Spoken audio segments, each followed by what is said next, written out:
Hey guys, so we are in Unit 3 and we're talking about Lesson 3, the modernization of agriculture. So, really, what that means is how agriculture became what it is today. They got a cute little picture of a little lamb right there, super cute. So, agriculture is as old as time. We've talked about how it started, because of agriculture, we've been able to build societies and all of that.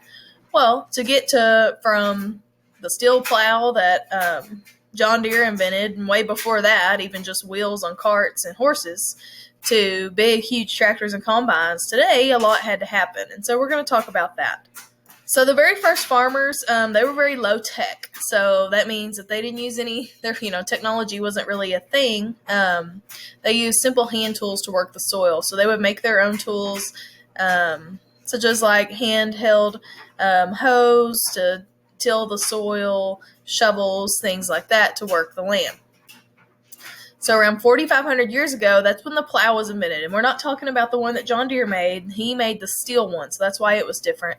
But the actual plow was invented about 4,500 years ago, and this was a really big discovery because it helped farmers to work a lot faster.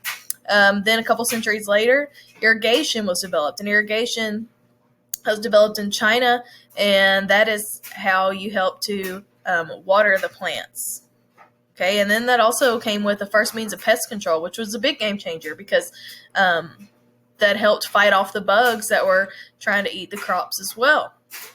So as this happens, crops are spread throughout different regions. People trade seeds. People bring seeds with them, and they plant them, especially when they traveled to America, and became new crops. And that's kind of how we get different crops in different places. So this says, where does it come from? Some food we associate with one region aren't from there at all. So it says like pasta. That's not from Italy. It didn't come there until the Middle Ages from China. Potatoes didn't enter Europe until 1492, and neither did tomatoes. So all the foods, like where we got them, they're from global trade and people traveling. So that's really neat. So it talks about different technological advances. The Greeks and Romans, they tried to learn about fertilization.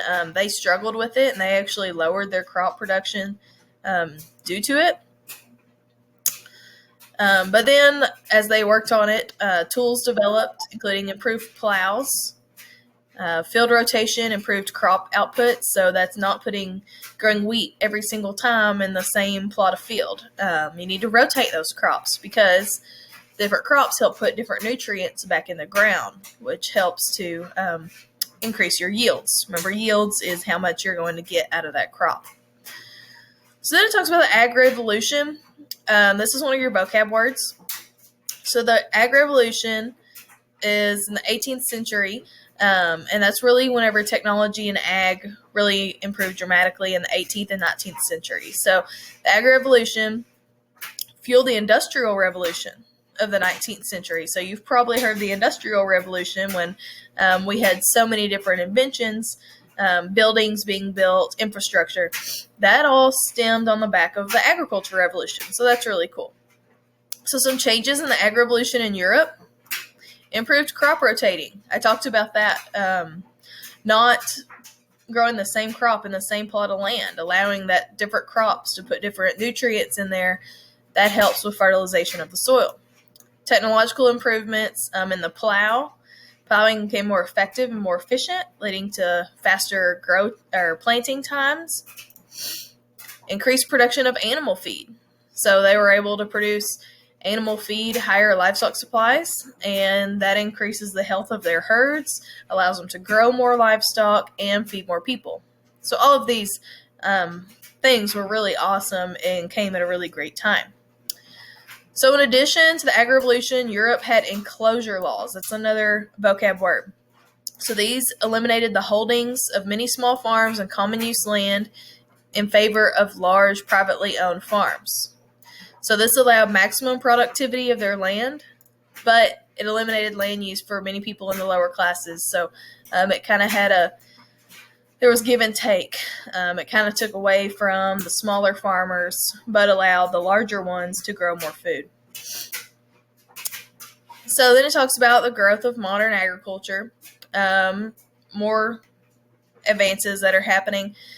On the animal side, selective breeding, well, plants and animals, became a thing, and that's a vocab word. And that means you are just selecting the best of the best so you can get the better offspring. So, say you've got 4 cows.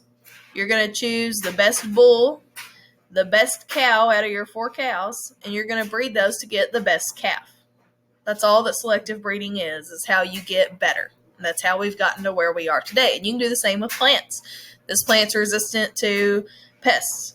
So I'm going to breed it and make more of that plant so that it's more resistant and it grows better.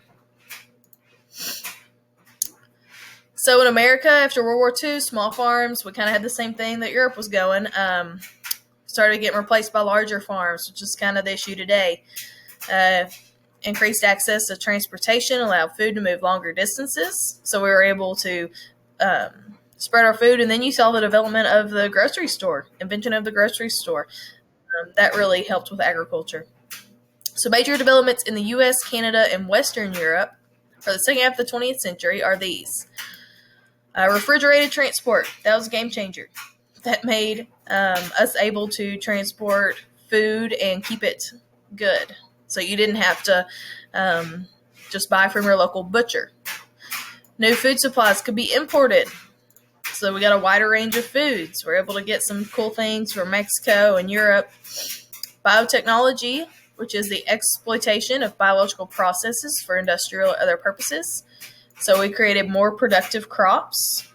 Genetic engineering provided new options for farmers. So since many changes in ag have applied to the use of natural resources, so like logging and mining and stone quarrying, all occurred. The effect on the environment was minimal. This changed in the 19th century with the Industrial Revolution. That's when we started really using our natural resources, coal and fossil fuels, to the extent that we do today. So you can kind of see how everything is just kind of tumbled and rolled, and how agriculture is kind of the big